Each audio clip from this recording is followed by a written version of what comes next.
Well, over the last few days, you may have watched and heard the outrage of so many people to the claims of COVID-19 procurement corruption, the situation largely within the ANC. Yesterday, the Secretary General of the ANC, ANC Carolus, said there was no ANC leader who had not done business with the state. He also said there was no law that stops people doing business with the state if they're related to people in government or in the ANC. Cheryl Carolus is a former Deputy Secretary General of the ANC, and she joins me now. Cheryl, good afternoon to you. Thank you for your time this afternoon. When you see what's happened, when you see the comments by senior ANC leaders, how do you feel? Stephen, I must just say that it is just shocking. I think there's no excuse for it. It is immoral, it is unethical, and I don't even know why we should be having this kind of debate, and certainly not in the time of COVID.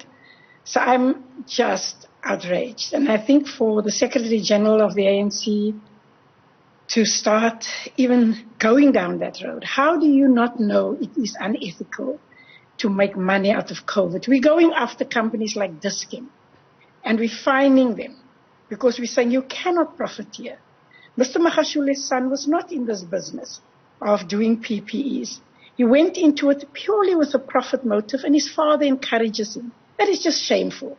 You know, everywhere I've been, like I chair a company, the whole board, the CEO, his executive management team, and the workers, the lowest paid workers, all contributed to the Solidarity Fund so that we can buy PPEs for workers on the front line. For people to come and clean this off, for people to come and produce substandard PPEs who have never done this in their lives and insert themselves as middlemen and women, I think that it requires action, and I don't even think it's very complicated. So I don't even want to waste too much time on that. I think it's unfortunate because now the next thing we're going to say, the poor overburdened hawks in the NPA must investigate this, and they're trying to deal with the stuff from Jacob Zuma's 10 years. Then there's the Zondo Commission.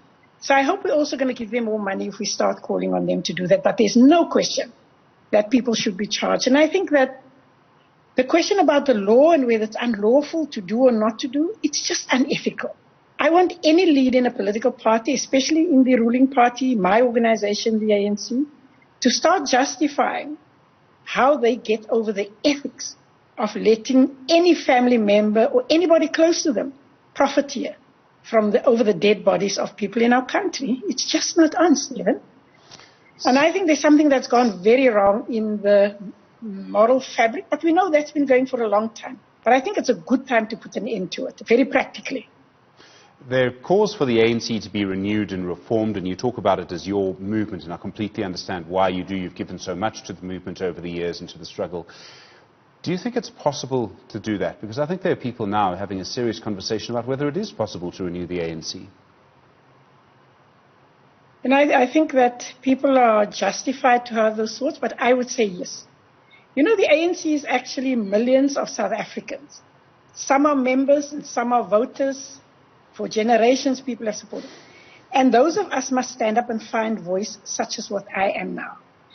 Our MPs in Parliament must support the Finance Minister, and I hope that all the political parties will not make this a political football, because the whole lot of us have had this rot, because it's a societal thing. You know, the DA has had this property corruption in the Western Cape, the EFF over the years in the VBS scandal, and I think that we call on the good men and women in all of our parties to in fact use Parliament and the ethics code there, and to support the Finance Minister. He has indicated that he's looking at tightening regulations around this, and he has the authority in the FICA Act to take some very concrete steps, and I don't want to steal his thunder, but I really call on all parties to back what he's going to come with. Then I do think that in each one of our parties, we actually have to call people out. The ANC has to call our Secretary General out. It's not okay.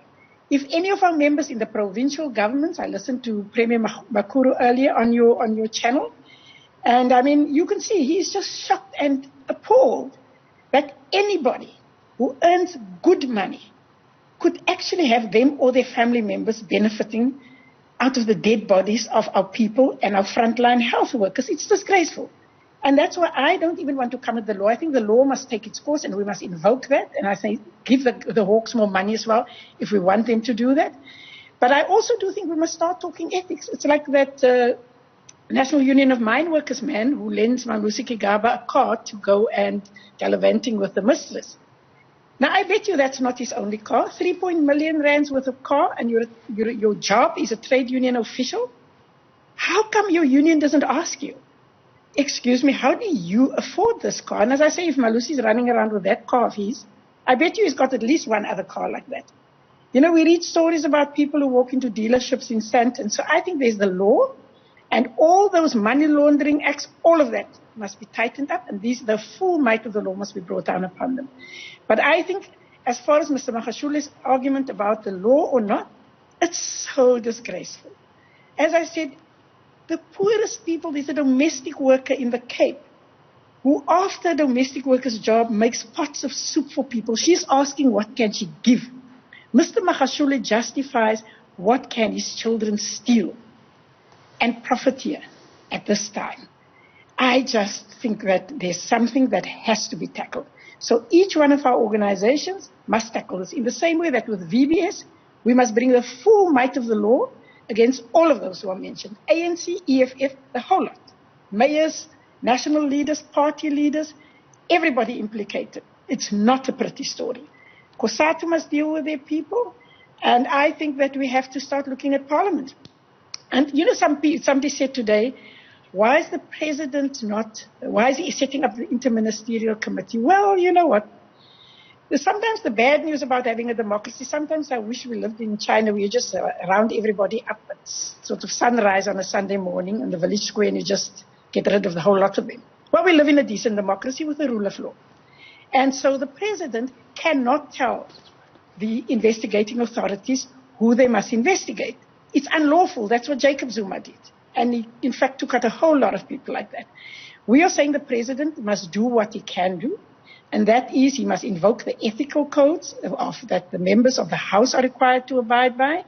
And we are saying that he must use the ANC the ANC's Integrity Committee and its structures, and he must do that. He can't go and tell the Hawks. Those of us who have information about this wrongdoing must take this information to the Hawks. You can't prosecute people if you don't have fulsome evidence. Premier Makura has made it his business to actually listen to the people who've gone to him, and now he says they're ready to start with prosecutions. They've already started to fire some people. So, Stephen, I'm sorry, I just give short shrift to this nonsense about how there's nothing in the law that prohibits people. There might not be anything in the law, but there's everything in ethics to profiteer from dead people and from health workers who are not having sufficient things because we're so busy racketeering on it. Cheryl Carolus, a very powerful intervention, ma'am. Thank you. Good to talk to you here on Newsfeed. Really appreciate the time. The former Deputy Secretary General of the African National Congress. Very strong comments there.